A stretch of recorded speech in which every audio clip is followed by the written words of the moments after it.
你知道吗？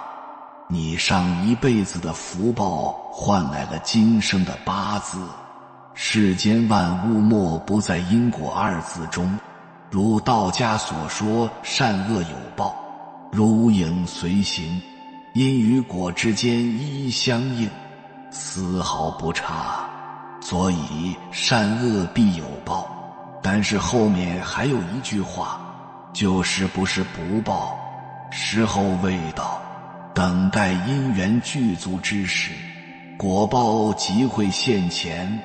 因此想得到善报，或者说得到福报，我们就要从因上去努力。只要具备了前因，将来就总会有生长成熟的一天。佛说人生有三大福田，我们每个人都要好好的耕种，而且种得越早越好，越到后来福报就会越来越多，而且子孙后代也必然会蒙受恩泽，代代相传。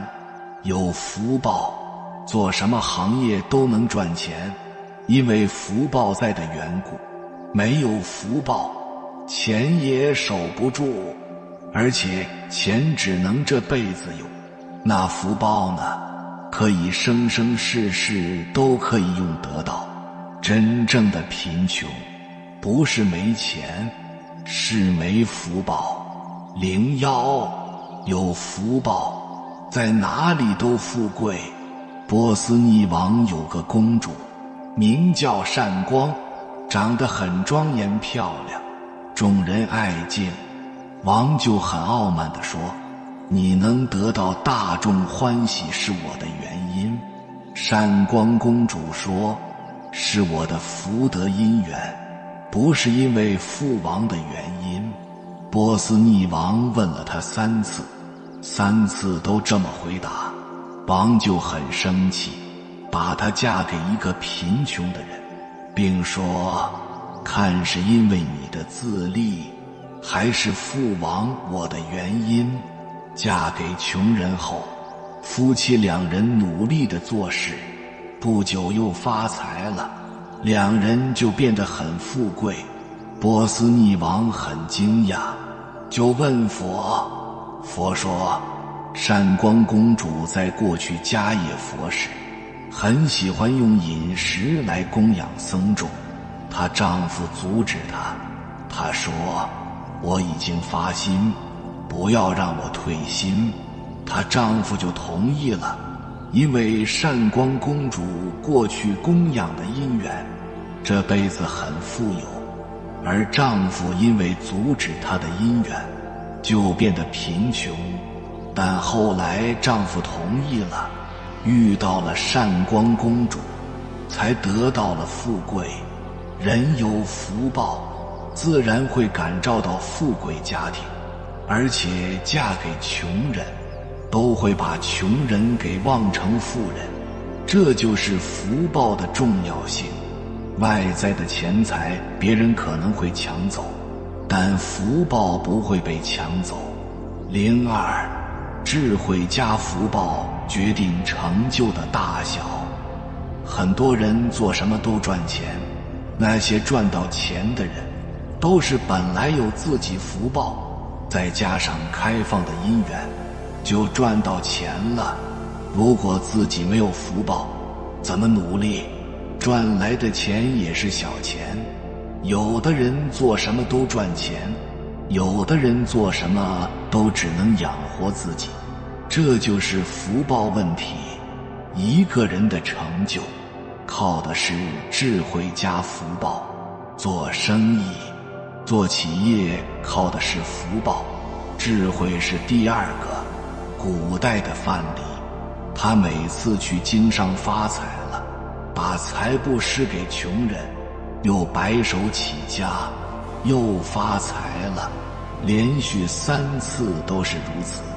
中国人把范蠡供奉为财神是有道理的，这就是他有福报，做什么都能赚钱。人的福报都是自己培养的，哪怕亲人都是无法代替的。孩子有他的福报业力，父母无法代替，那父母能做的是多让孩子培养福德。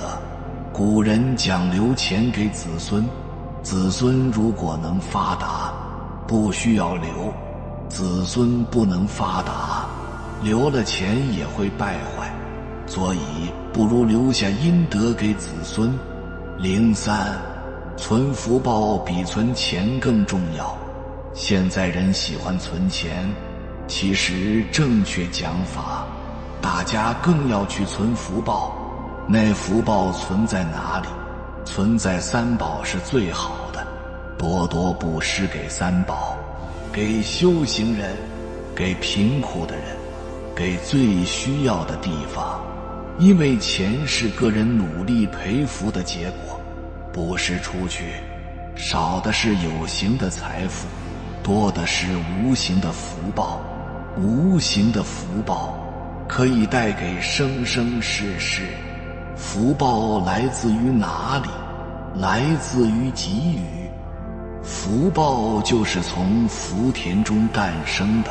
福田一词在传统文化中就是指德，在物理学中就是指能量。什么是福田？我们常听说种植福田、培福、修福这一类的词，福田是佛门的术语，阿含经称其为可生福德之田。那么福田到底是什么含义？福田又该如何去种植呢？提及田字，我们脑海中会自然浮现出农田，其中生长着五谷、瓜果等，田地经过春耕秋收，就可以解决一家老少的温饱，这便是农家之福。田其实就是只能够种植、生长、收获的地方，就是我们平时所种植的田地。福字则指的是我们经常说的福气、福报等词语，能生长福报的地方就被称为福田。所以福田这个词就可以理解为种植福气、种植福报、收获福气、福报的地方。不是供养、孝敬父母、积德行善等等这些做善的业行能够获得福报，就好像农民耕种田地能够收获粮食一样，这就是福田。因果酬偿的法性就如同种子种正在田里，时机成熟就会抽芽发展成果的现象一样。因而佛教中就以田来比方，建立了福田这一个名词来阐明因果酬偿的现象。种善奉行未来必定会取得大福德，就好像农民具有肥美的良田，翻土种田，使得合适耕作，然后正在适度的时节播种，顺应发展，那样未来必定会有丰富的收获。三大福田，命由天造，运随心转。我们的命运并非完全由天注定，而是可以通过我们自己的心意和行为来改变的。而每个人的身体上就有3处福田，我们每个人都要好好的耕种，而且耕种的越早越好，越到后来福报就会越来越多，而且子孙后代也必然会蒙受恩泽，代代相传。那么你知道福田都葬在哪些地方吗？根据《优婆塞戒经》所述，世间福田有3种：一、恩田；二、敬田；三、悲田。报恩田者，所谓父母、师长、和尚、功德田者，佛法僧三宝；贫穷田者，一切穷苦困厄之人。这三种福田我们要耕耘，一分耕耘，一分收获。一恩田报恩田，一孝敬父母师长，为之报恩福田恩田。建业三福里第一福是孝养父母，奉事师长，慈心不杀，修持善业。所谓恩田，即对自己有恩的父母、师长、六亲眷属，乃至一切众生，生而为人，离不开父母的生养。佛经中说，众生各有宿世因缘，我们过去与父母有莫大的因缘，才会投生在父母膝下，为人子女。父母生养之恩，高若须弥，深似大海。佛说父母乃世间第一福田，孝养父母是我们播种的第一恩田。若不知报恩，损德败福，无过此者。对父母孝养，就是在种自己的福田。父母就是我们做儿女的佛，所以在家好好孝顺父母，比去寺院烧香磕头管用。孝顺父母是我们世间的最大功德，孝是中国传统文化，也是通天彻地连接上下的通道。孝顺父母是儿女打开福慧之门的钥匙，是我们播种福田收获圆满最直接的方法。孝顺父母是在培植我们的福根与慧根，根深蒂固了，我们自然能长成参天大树。孝顺父母是在播种我们的报恩田，耕耘好这块福田，就是要我们学会感恩，要知恩报恩，而且要滴水之恩涌泉相报，铭记于心，永不忘怀。如果有恩却不报，甚至于恩将仇报，将来我们都是要背负极大的因果，堕入恶道受苦的。那么在这个世界上，给我们最大恩情的人就是父母，我们要懂得这个道理。其次便是师长，父母对我们有养育之恩，师长教我们做人做事的道理，教给我们知识技能，让我们能够在这个社会上立足。长大成人离不开师长，六亲眷顾。譬如我们身为幼童，懵懵懂懂，师长能教授我们知识，六亲教导我们生活技能，父母生我之身，师长六亲的教导恩同再造，岂有不报之理？再就是要报僧人的恩，因为出家的僧众是佛陀的接班人，有了出家僧众的弘法利生，我们才能够在这个末法时代有缘接触佛法，得到佛陀的救度。如果没有出家僧众的传承，佛法早就在世间消亡了。所以说，是出家的僧众教给我们出世修行之法，滋养我们的法身慧命。二，古人云，孝为百善之首，孝顺父母为世间最大功德。又云，不孝父母，拜佛无益。不孝父母，学佛或行作一切功德皆无意义。要做到孝顺，父母恩重，要知父母恩，知恩才能报恩。父母给了子女身体，父母能把我们生下来，能养我们成人，就是最大的恩了。做子女的没有理由忘了这大恩大德，这个恩这一世是报答不完的。我们有些人总觉得父母对自己不够好，或是觉得父母不如人家父母好。要知道，你现在的状况已经是最好的安排了。你的福报能有这样的父母把你生养出来，还能养活到现在，已经不容易了。我们没有资格说父母的任何不是，如果再不知感恩惜福，将会自作自受。要知因果不空，只是来早与来迟。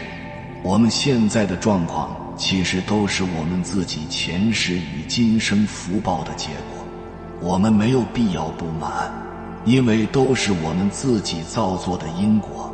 子女都大了，父母却老了，想到此处，做子女就应该发心善待父母。生老病死是自然的规律，父母越老越力不从心了，尤其70岁以后的父母，身体开始出现更快的下滑，同时身体影响心理，情绪也会变得越来越差。可能有的人不能理解父母怎么变得这么坏的脾气了，甚至发现他们出现了你难以理解的消极、负面、对立的行为，甚至有人评价说越老越坏。别急，等你到了这个年龄，你就体会到了，有一些事情当我们年轻的时候无法懂得，但当我们懂得的时候已不再年轻。身体不好，情绪不会好，大家要明白这个基本的道理。随着年龄的增长，逐渐出现自理能力的障碍，直到死亡。人越老越无助，父母随着年龄的增长，越来越需要儿女的照顾与爱语。在父母的有生之年里，多给父母一些关爱，帮助他们安康快乐。别说自己没时间，别说自己工作忙，要知道爸爸和妈妈都只有一个，工作没有了可以再找，甚至连心脏没有了都可以重新换一个。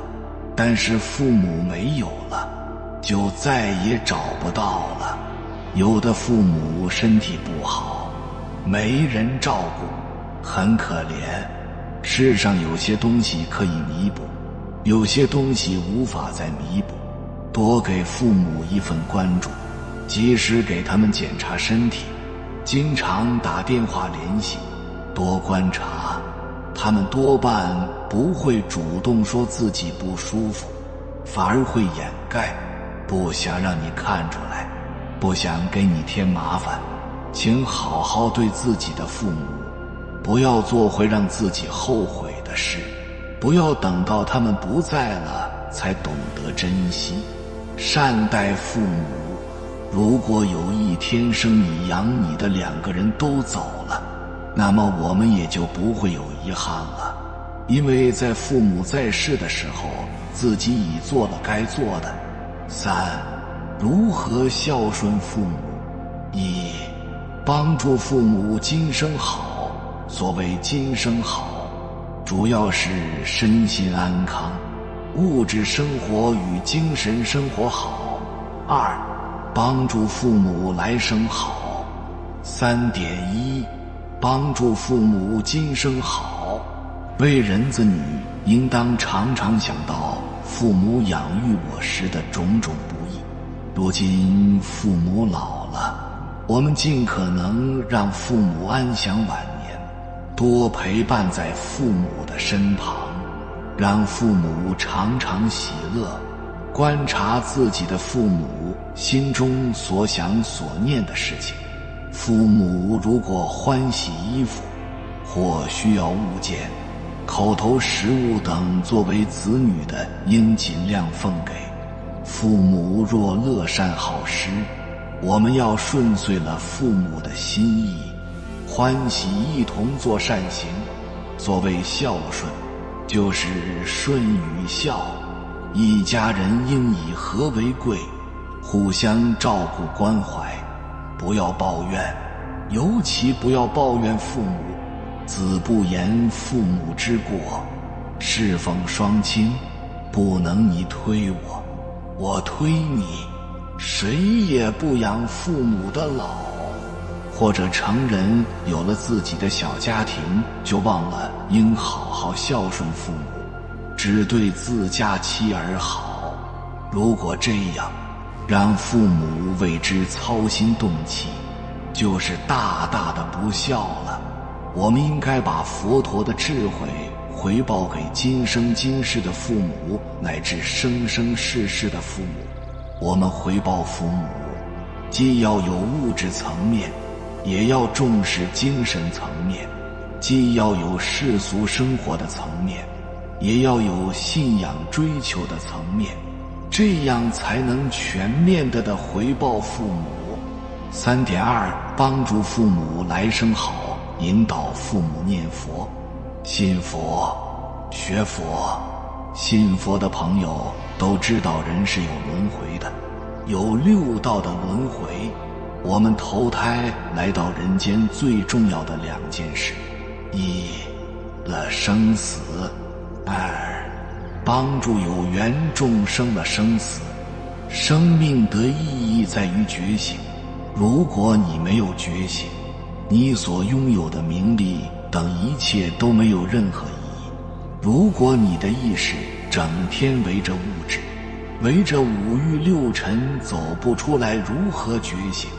觉醒后最重要的是视了生死，觉悟人生，奉献人生。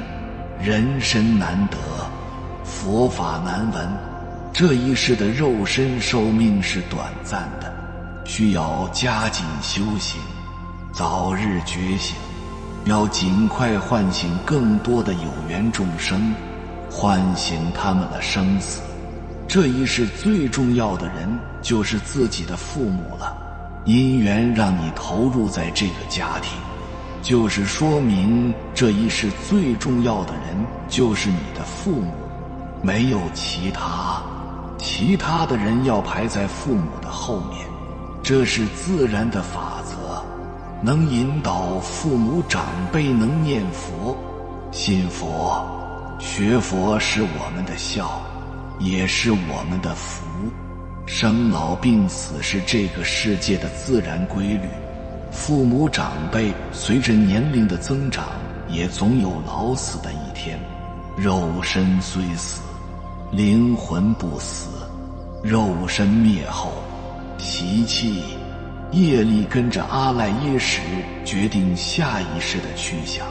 如果以死祖先受苦，子孙会受苦不安，全家不宁。生命是相连的，如果祖先在地狱，后代就可能经常有痛苦、烦恼、恶报。老人生前如果能信佛、念佛，乃有大福也。退休老人一般比较有时间，也容易清静，如果能用心念佛，比较容易消业积福。真诚建议用合理的方法引导老人念佛、信佛，此乃大孝、大福也。如果能一家人共修能量，要比一个人修强大的多。家族的共业因共修容易消，共修要在安静的环境，并保证期间不要被干扰。首先让自己的心静下来，共修的发心最重要，发恭敬心、真诚心、慈悲心、菩提心。菩提心就是希求成佛度众生的愿心，立志以佛陀作为自己人生的榜样，向他学习，希望自己将来能够像佛一样，给众生带去无限的光明和希望。所做的共修活动，一些有缘众生会知晓，佛菩萨自然会保佑这样的家庭了。你做到了孝顺了吗？不如多把心思放在父母身上些。要知道，他们才是我们最亲的亲人啊！与其天天祈求好日子的来临，不如先看看自己的父母过得好吗？看看你尽到孝道了吗？有孝必有孝，能顺自能一切顺。四种福报。佛说，孝顺父母，世间第一福田。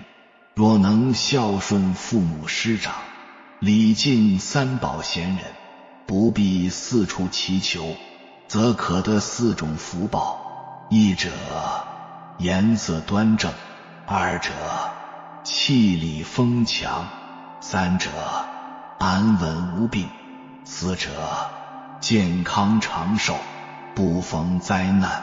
报恩就是对我们有恩德的人去做回报，耕耘好这块福田，就是要我们学会感恩，要知恩报恩，而且要滴水之恩涌泉相报，铭记于心，永不忘怀。如果有恩却不报，甚至于恩将仇报，将来我们都是要背负极大的因果。所以父母、师长、出家僧众，我们一定要去报恩，这就叫恩田，报恩的福田。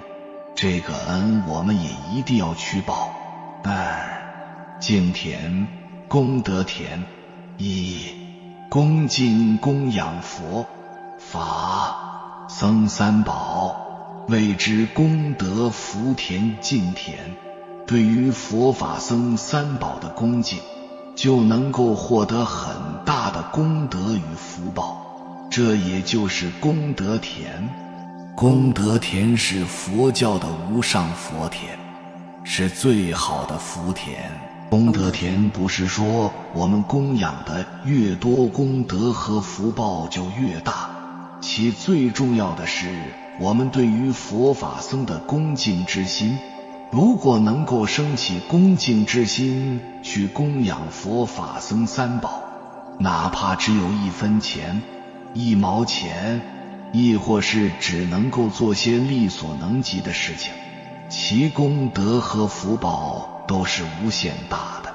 印光大师所说，1分诚信的1分利益，10分诚信的10分利益，在师道的传承上是这样，在佛法的修持上是这样，那么在我们现实的人生、现实的社会生活，又何尝不是这样？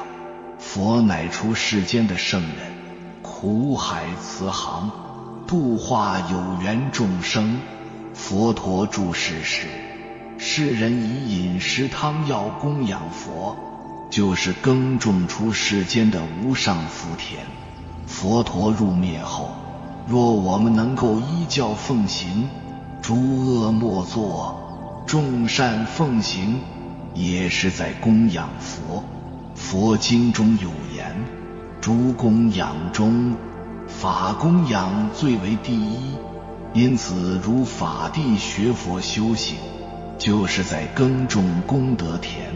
三藏12部经是教化众生的方便善巧，也被称作法宝，它是众生能够离苦得乐、得智开慧的无尽宝藏。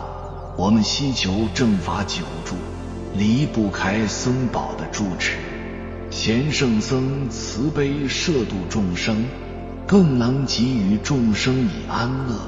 所以恭敬供养佛法僧三宝，耕种功德福田，福报无量。实际上论及功德，我们应该要从我们的自信当中去找。当时达摩祖师到东土来弘法，遇到梁武帝。梁武帝在全国范围内建造了无数的寺庙，印诵经书，供养僧众，做了非常多的佛事。梁武帝就问达摩祖师：我的功德大吗？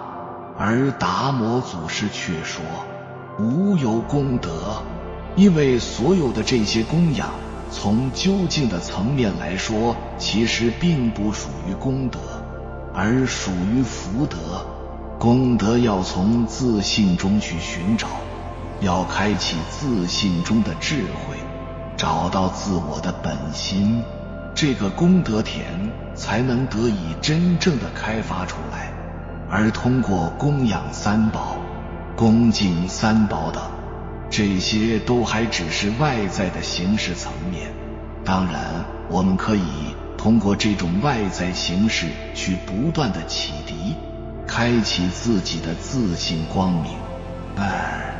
普贤十大愿王第一愿便是礼敬诸佛，这即是愿也是行。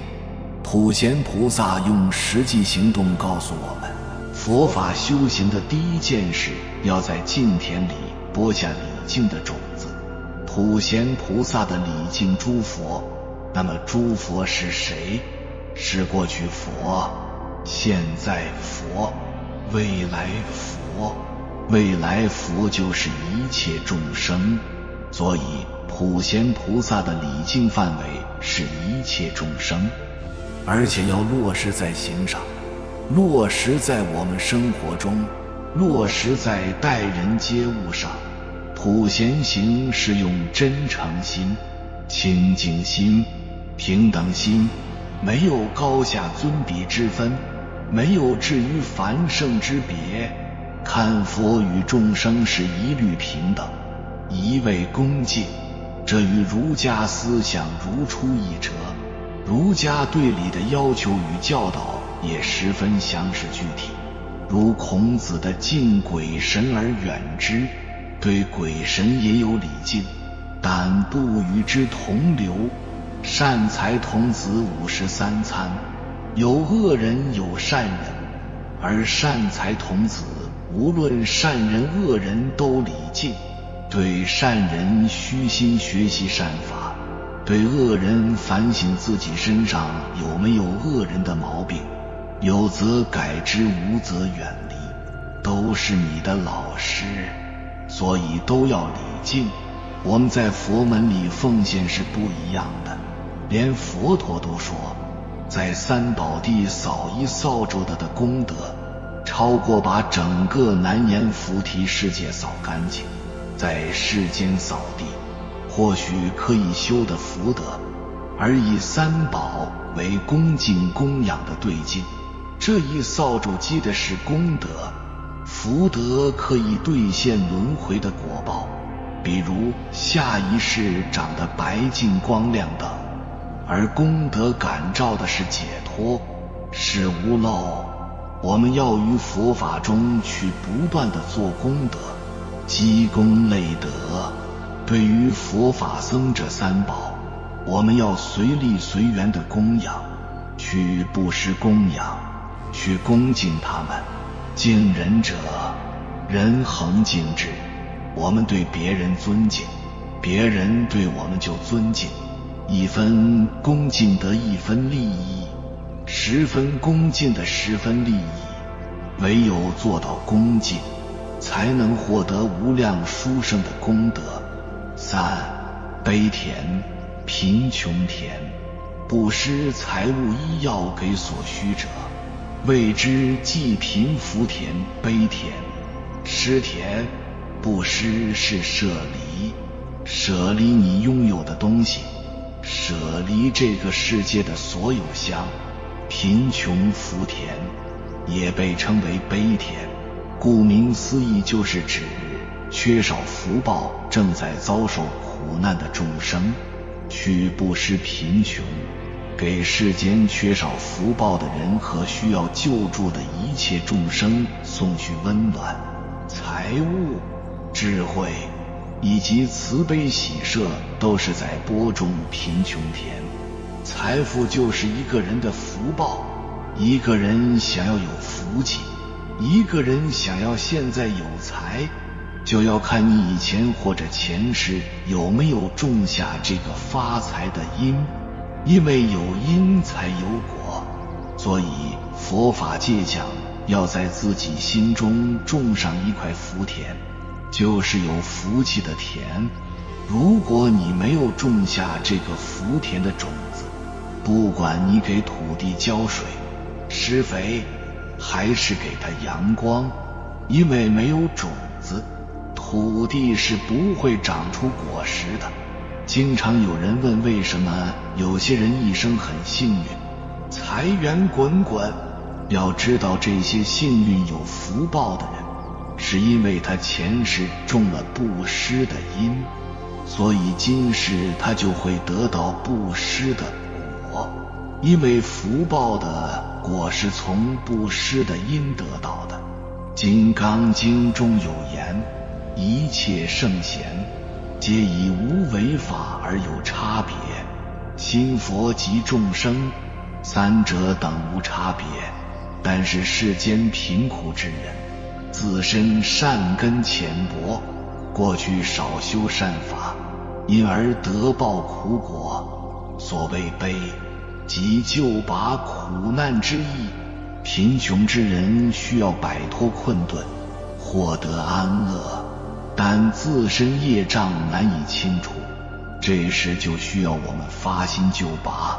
所以说，耕种贫穷福田并不是简单的布施，而是要有大慈悲心。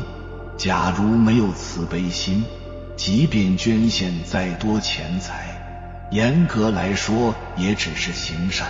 福报深厚的人，从慈悲心出发，意在利乐一切有情众生，因而会有源源不断的福报。慈悲福田包含社会上贫穷苦难的弱势群体，也包含流落在恶道的苦难众生。我们发一念慈悲心去帮助救度他们，这是属于慈悲福田，救的是他们的福报的是我们。实际上这也互利的，对方提供了因缘给我们修复，他获得解脱，而我们自己因此也获得相应福报。人生的痛苦，佛陀说有84000种，归纳为8苦：生、老、病、死、爱别离、怨憎会、求不得、五蕴之盛。那么苦从哪里来的呢？佛陀告诉我们，一念不绝而有无明。无明是人生所有痛苦的根源，无明就是没有智慧、愚痴、不觉悟。靠什么救济？古圣先贤早已为我们找到了方法，并且早已身体力行。释迦牟尼佛开悟后第一件事就是到鹿野苑度无比丘建立僧团。佛陀在世讲经说法49年，一直都是在拔众生苦，让迷惑的众生早日觉悟离苦得乐。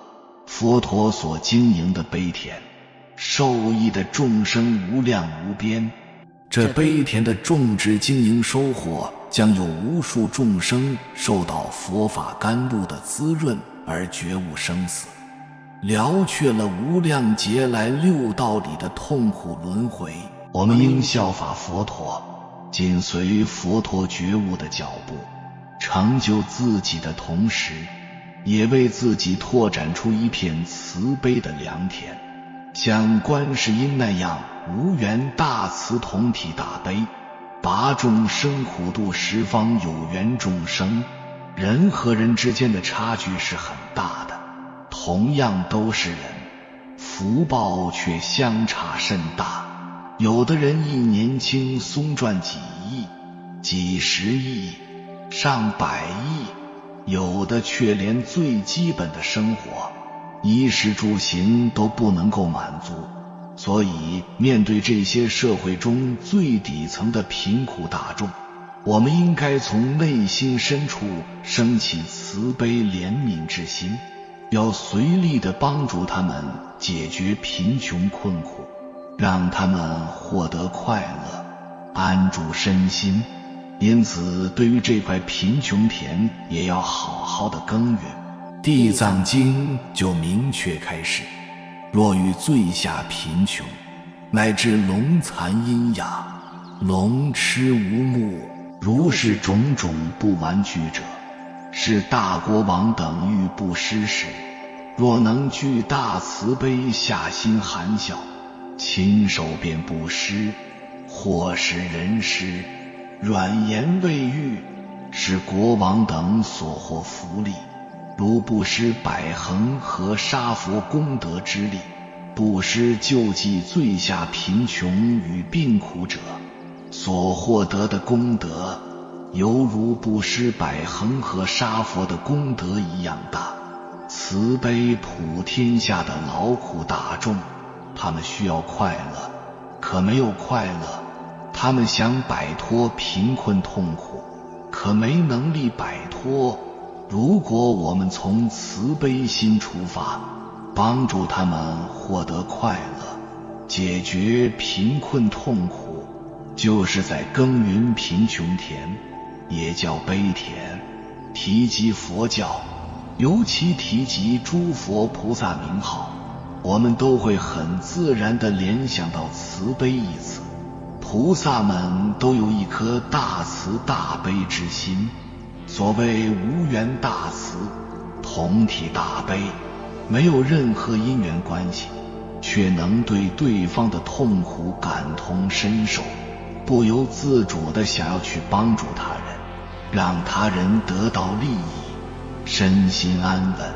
真正的慈悲就是把一切众生视为己出，就像佛菩萨救度世人，将一切众生都看作自己失散多年的孩子，自己犹如慈父慈母般去呵护众生，希望众生能走出迷惘，回归自我的本性，找到最终的归宿。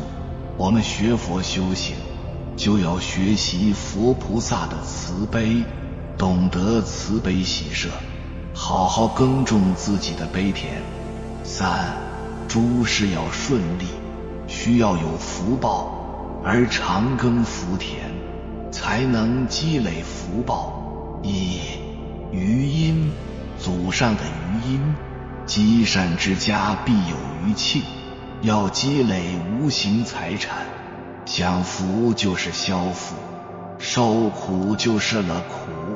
财富不是这辈子赚来的，而是几辈子积累的福分，所以不要消费过度，用完了就没有了，要给下辈子留些，要多去培福，这样才进入一个良性循环。培福要注重三大福田。杂宝藏经中有言，四海大地内，即以一切处，何有不下种而获果实者？世间不存在无源之水，也不存在无本之木。福报深厚的人，正是深明此理，因而懂得耕种三种福田。这三大福田，人人都要精心的耕种，细心的照料，不仅能够使现世及未来福报具足，还能为修行悟道、脱离轮回准备足够的福德资粮。一旦因缘具足，我们会真正打开内在的智慧，得以最终解脱。善的业因将来一定得善的果报，恶的业因必然的恶的果报，这是因果定律。所谓不是不报，时辰未到。时辰就是所谓的机缘没有成熟，这三大福田果报当中必定会遇到这个机缘，不定是在现世，是在来世，或者是在后世，遇到了一定会起现行，也就是说它是会结果的。所以佛门里头才说菩萨为因，众生为果。众生在造作的时候，他迷惑颠倒，不晓得因缘果报，丝毫不爽。他不晓得这个道理，所以他任意的在造作，到果报现前，他害怕了。这时候害怕有什么用处？无济于事。而菩萨是个觉悟的人，他晓得这个道理，所以对造因就非常的慎重。把福报功德存进银行。我们学佛了，对舍得这个词很熟悉，但大家是否知道舍是舍什么，得是的什么？能舍的是我们拥有的正报、医报，比如体力、脑力、财富等，也就是我们这一生中所拥有的。实际上这些还是属于有漏的，比如身体很好，长相也可以，智慧也不错，还有些财物，这都是轮回的资本。舍就是把这些轮回的福报生出去，供养三大福田。那得什么呢？得解脱的资粮。我们常说积阴德，现在我们把轮回的福报设出来，我们的阴德积累得很丰厚，可以铺垫在自己未来的路上，也可以储存给子孙受用。中华民族列祖列宗为我们积下了德，我们个人的祖宗为我们积下了德，我们现在也可以为未来的社会积下厚德。这就是阴德的范畴，它要比我们现前的回报宽广得多。修行要趁早，否则哪一天你后悔就来不及了。趁现在还有体能、智能，还有一些财富，投到阴德中去，甚至要投到解脱法上去。这个因就是转凡成圣的因。哪一天我们提取这些功德财的时候，对应的就是解脱。我们在此方娑婆世界修，对应的是我们在极乐世界的莲花绽放了。三，佛教提出了要上报四重恩，分别是父母恩、三宝恩、国土恩和众生恩。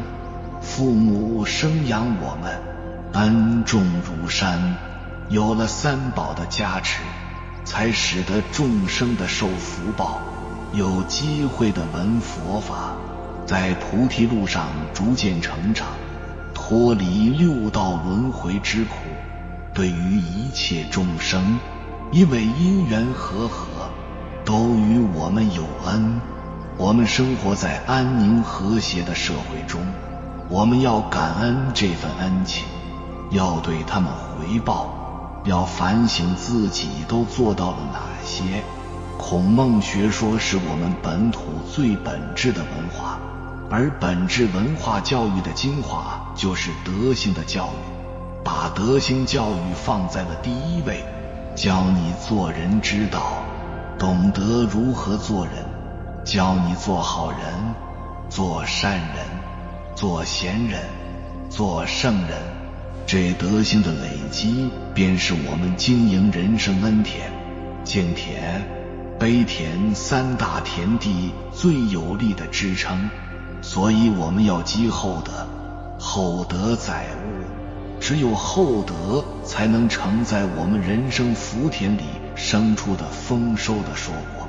这德行的累积也关联着一个民族、社会、国家的强盛与崛起。